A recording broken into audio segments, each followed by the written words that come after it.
जम्बू द्वीप से संबंधित सुमेरु पर्वत का वर्णन। भगवान रुद्र कहते हैं, सुमेरु पर्वत के पार्श्व भागों में पूर्व में श्वेत पर्वत, दक्षिण में पीत, पश्चिम में कृष्ण वर्ण और उत्तर में रक्त वर्ण का पर्वत है। पर्वतों का राजा मेरु पर्वत शुक्ल वर्ण वाला है।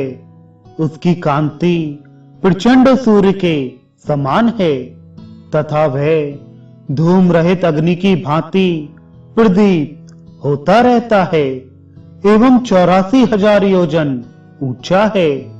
वह 16,000 योजन तक नीचे गया है और 16,000 योजन ही उसका पृथ्वी पर विस्तार है। उसकी आकृति उभरे हुए ढकने की भांति गोल है। इसके शिखर का ऊपरी भाग 32 योजन के विस्तार में है और 96 योजन की दूरी में चारों तरफ यह फैला है। यह उसके मंडल का प्रमाण है।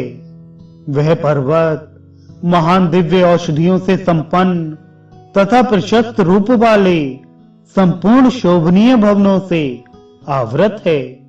इस पर संपूर्ण देवता, गंधर्वों, नागों, राक्षसों तथा अप्सराओं का समुदाय आनंद का अनुभव करता है।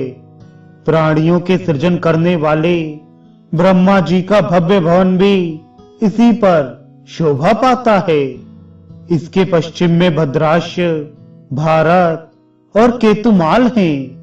उत्तर में पुण्यवान कुरुओं से सुशोभित कुरुवर्ष है। पद्मरूप उस मेरु पर्वत की कर्णिकाएं चारों ओर मंडलाकार फैली हैं।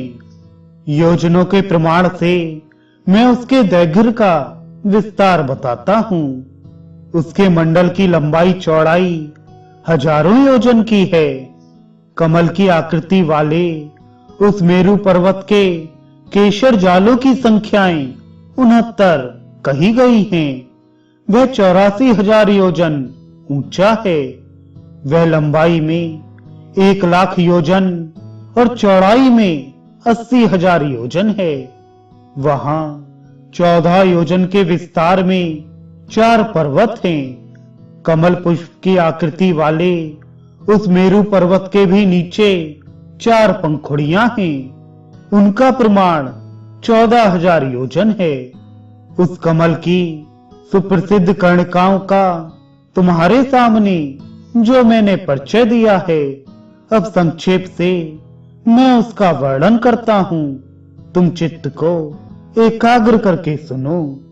द्विजवरों, कमल की आकृति वाले उस मेरु पर्वत की कर्णिकाएं सैकड़ों मणिमय पत्रों से विचित्र रूप से सुशोभित हो रही हैं। उनकी संख्याएं 1,000 है।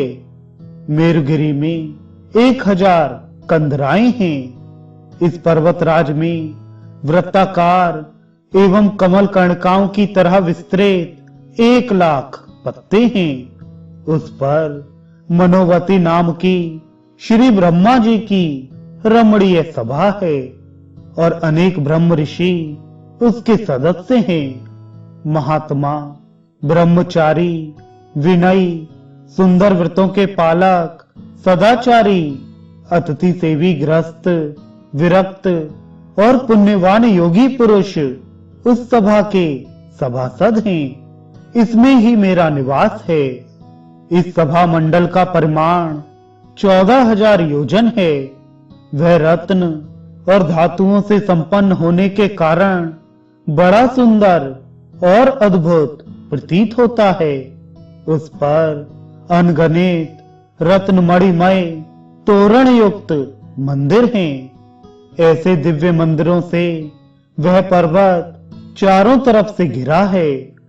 वहां 30,000 योजन विस्तृत चक्रपाद नाम से विख्यात एक श्रेष्ठ पर्वत है। उस चक्रपाद नामक पर्वत से 10 योजन विस्तार वाली एक नदी, जिसे ऊर्ध्ववाहिनी कहते हैं, अमरावतीपुरी से आकर उसकी उपत्यकाओं में प्रवाहित होती है। विप्रवरों, उस नदी की प्रतिमा के सामने सूर्य एवं चंद्रमा के ज्योति पुंज भी फीके पड़ जाते हैं। साईं और प्रातः काल की संध्या के समय जो उसका सेवन करते हैं, उन्हें ब्रह्मा जी की प्रसन्नता प्राप्त होती है।